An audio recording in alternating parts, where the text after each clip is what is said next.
안녕하세요, 행복이님들. 오늘은 해밍웨이, 노벨문학상 수상 작가 해밍웨이의 노인과 바다를 읽을 거예요. 노인과 바다는 84일 동안 물고기를 못 잡던 늙은 어부가 85일째 큰 고기를 잡았죠.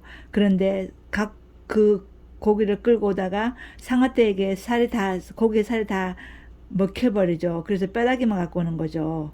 그 얘기를 읽을 거예요. 이 책은 특별히 남편을 위해서 읽어요. 남편이 노인과 바다를 참 사랑하거든요. 그래서 남편을 위해서 이 책을 읽어요. 노인과 바다. 어니스트 해밍웨이. 그는 멕시코 만류에서 조그만 돛담배로 혼자 고기잡이를 하는 노인이었다. 84일 동안 그는 바다에 나가서 고기를 한 마리도 못 잡았다. 처음 40일 동안은 한 소년이 그와 함께 나갔다. 하지만 40일이 지나도록 고기를 한 마리도 잡지 못하자 소년의 부모는 노인이 이제 정말이지 돌이킬 수 없게 살라오, 즉 운수가 완전히 바닥난 지경이 되었다고 소년에게 말했다. 소년은 부모가 시키는 대로 다른 배를 타고 나갔고 그 배는 일주일 동안 큼직한 고기를 3마리나 잡았다. 매일같이 빈 배로 돌아오는 노인의 모습을 볼 때마다 소년은 마음이 아팠다.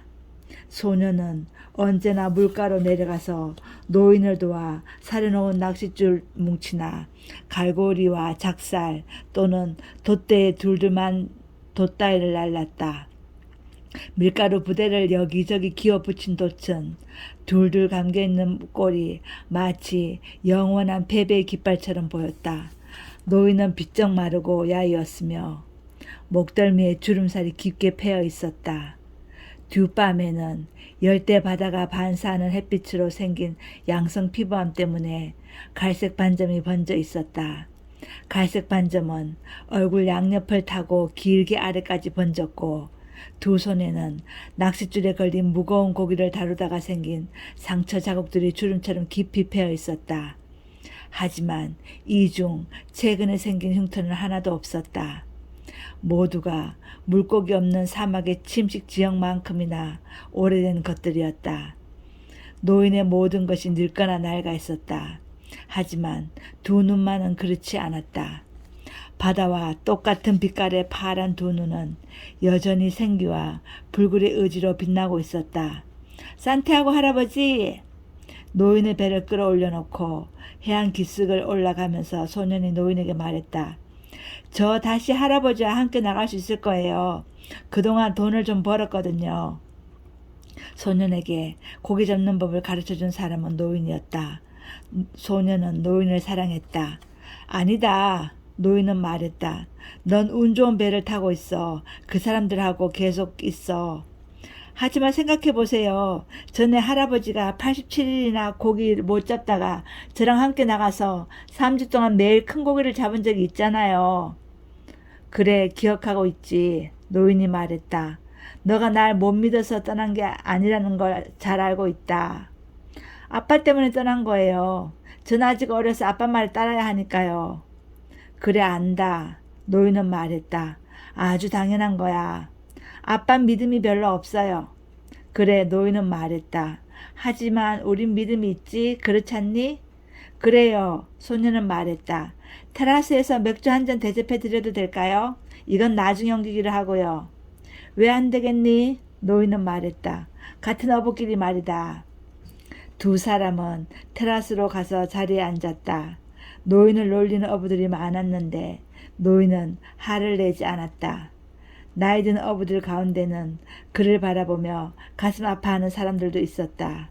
하지만 그들은 내색하지 않은 채 해류나 낚싯줄을 얼마나 깊이 들이웠는지 또는 계속되는 좋은 날씨나 바다에서 본 것들에 대해 점잖게 이야기를 나눴다. 그날 고기잡이가 성공적이었던 어부들은 벌써 돌아와서 잡아온 청새치를 손질하여 2개의 널빤지에 가로로 길게 올려놓은 다음 수산물 창고로 운반해 갔다. 각각의 널빤지 끝에 남자들이 2명씩 붙어 비틀거리며 운반해간 그 고기들은 창고에서 대기했다가 냉동 트럭에 실려 아바나이 시장으로 운송될 것이었다. 상어를 잡은 어부들은 마을 저쪽 편에 있는 상어 가공 공장으로 그것들을 실어갔다.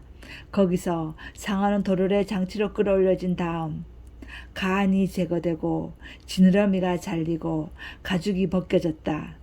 그리고 살은 토막토막 잘려 소금에 절여졌다. 바람이 동쪽에서 불 때면 상어 공장에서 나는 냄새가 항구를 가로질러 풍겨왔다.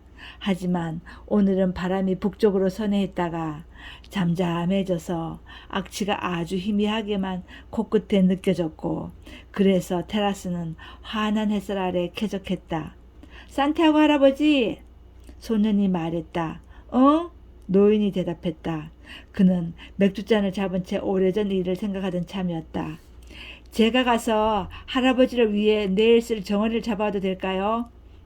괜찮다. 넌 가서 야구나 해.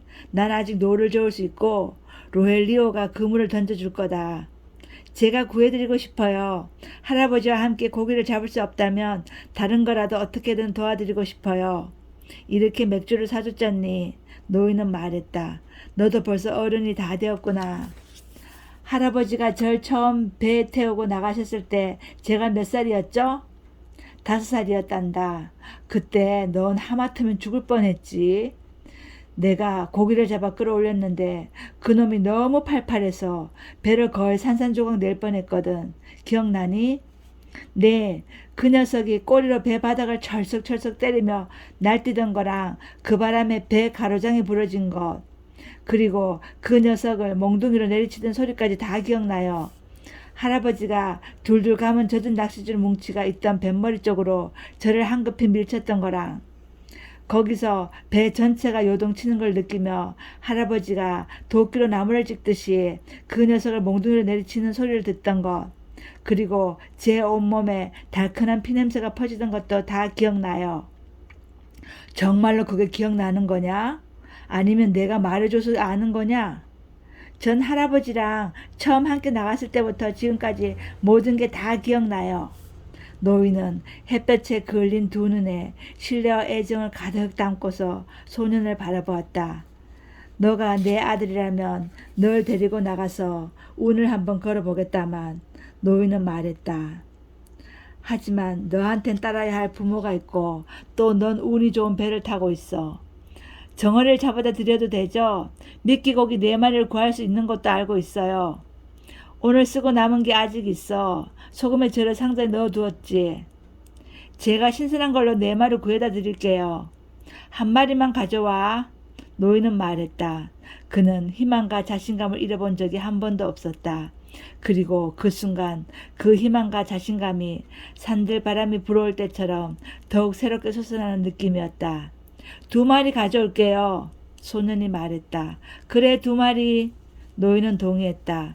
그런데 훔친 건 아니겠지? 사실 훔치기라도 했을 거예요. 소년은 말했다. 하지만 제가 산 거예요. 고맙다. 노인은 말했다.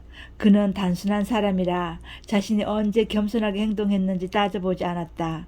하지만 자신이 방금 겸손하게 행동한 것을 알았으며 그것이 수치스러운 일은 아니고 또 그 때문에 자신의 진정한 자존심이 손상되지도 않는다는 걸 알고 있었다. 이번 해류 상태라면 내일은 고기 잡기 좋은 날이 될 게다. 노인이 말했다. 어디로 나가실 건가요? 소년은 물었다. 멀리 나갔다가 바람이 바뀔 때 들어올 생각이다. 날이 밝기 전에 나갈 거야.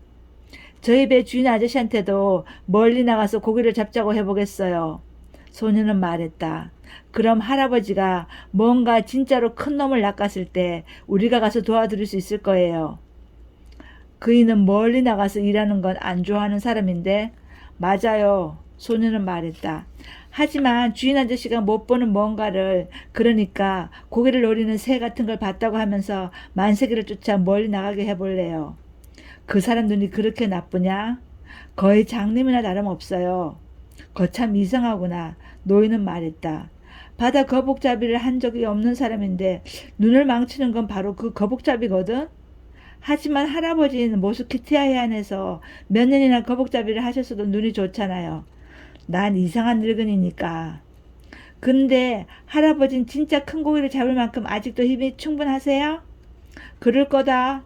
게다가 난 요령을 많이 알고 있지. 이제 그만 저것들을 집으로 옮겨요. 소년이 말했다. 그래야 투망을 가지고 정어리를 잡으러 갈 수 있어요.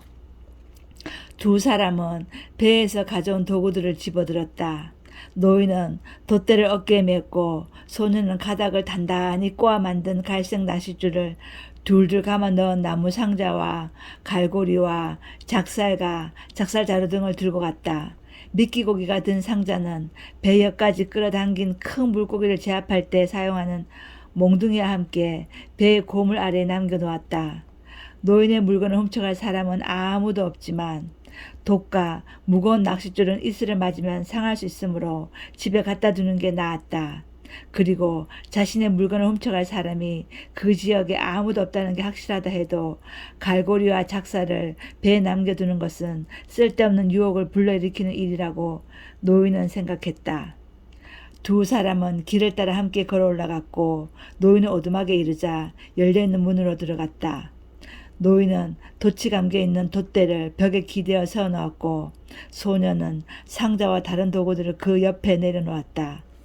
돛대는 오두막의 단칸방과 길이가 거의 같았다. 오두막은 구아노라고 부르는 대왕 야자수의 질긴 쌍눈 껍질로 지은 것으로 그 안에 침대와 식탁과 의자가 하나씩 있었으며 흙바닥에는 수추로 음식을 조리하는 자리가 있었다. 섬유질이 억센 구아노 잎사귀를 편편하게 겹쳐 바른 갈색 벽면에는 예수 성심상 채색화와 코브레의 성모상 채색화가 각각 걸려 있었다. 죽은 아내가 남긴 유물들이었다. 예전엔 연한 색 인화지에 뽑은 아내의 사진도 벽에 걸려 있었지만 그걸 볼 때마다 너무나 외로워서 떼어버렸다. 그 사진은 이제 방구석 선반 위 그의 깨끗한 셔츠 아래에 있었다. 먹을 건 있나요? 소년이 물었다. 노란 쌀밥이랑 생선 요리가 한 남비 있단다. 좀 먹겠니? 아니요, 집에 가서 먹을래요. 불 좀 피워드릴까요? 아니다. 나중에 내가 피우마. 그냥 찬밥을 먹어도 되고. 투망 가져가도 돼요? 물론이지. 사실 투망은 없었다. 소년은 그걸 언제 팔았는지 기억하고 있었다. 하지만 두 사람은 이 꾸며낸 대화를 매일 되풀이했다. 노란 쌀밥과 생선이 든 냄비도 없었고 이건 역시 소년은 알고 있었다. 85는 행운의 숫자야. 노인은 말했다. 내가 내장 따위를 빼내고도 500kg 가까이 되는 놈을 잡아오면 어떨 것 같니? 전 이제 투망을 가지고 정어를 잡으러 가야겠어요. 할아버지 문간에 앉아서 햇볕이나 쬐고 계세요. 그러마 어제 신문이 있으니 야구 기사나 읽어야겠다. 소년은 어제 신문 역시 꾸며낸 말인지 어떤지 알 수 없었다. 하지만 노인은 침대 밑에서 정말로 신문을 꺼냈다. 보데가에서 페리코가 준 거란다. 노인은 설명했다. 정어리 잡으면 돌아올게요. 할아버지 것하고 제 것을 얼음에 같이 재워둘래요. 아침에 나누면 되니까요. 돌아오면 야구 이야기 해주세요. 양키스는 어느 팀한테도 안 줘. 하지만 클리브랜드 인디언스랑 붙는다면 좀 걱정돼요. 양키스를 믿어라. 얘야, 위대한 디마지오가 있잖니. 전 디트로이트 타이거스랑 클리브랜드 인디언스 둘 다 마음에 걸려요. 아서라. 그러다간 신시내티 레이즈와 시카고 화이트삭스까지 걱정될라. 신문 잘 읽어보시고 제가 들으면 이야기해 주세요. 그래, 우리 끝번호가 85인 복권을 한 장 사야 하지 않겠니? 내일이면 85일째니까 말이다. 그것도 괜찮겠죠. 소년은 말했다. 하지만 할아버지의 최고 기록인 87일은 어떻게 하고요? 그건 두 번 다시 안 깨질 기록이야. 85분 복권을 구할 수 있을까? 주문하면 되겠죠. 한 장이면 될 거야. 2달러 50센트. 누구한테 돈을 꾸지? 문제 없어요. 2달러 50센트 정도는 언제든지 꿀 수 있어요. 나도 그 정도는 꿀 수 있을 거다. 하지만 되도록 꾸지 않으려고 하지.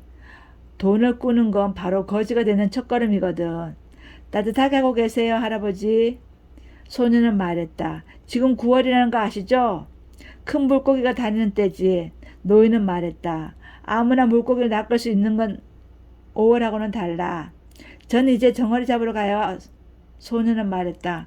소녀는 정어리 잡으러 갔죠. 노인 혼자 집안에 있어요. 그 다음이 어떻게 될까요? 다음 시간을 기대해 주세요. 감사합니다. 행복님들 행복하시고 건강하세요. 사랑합니다.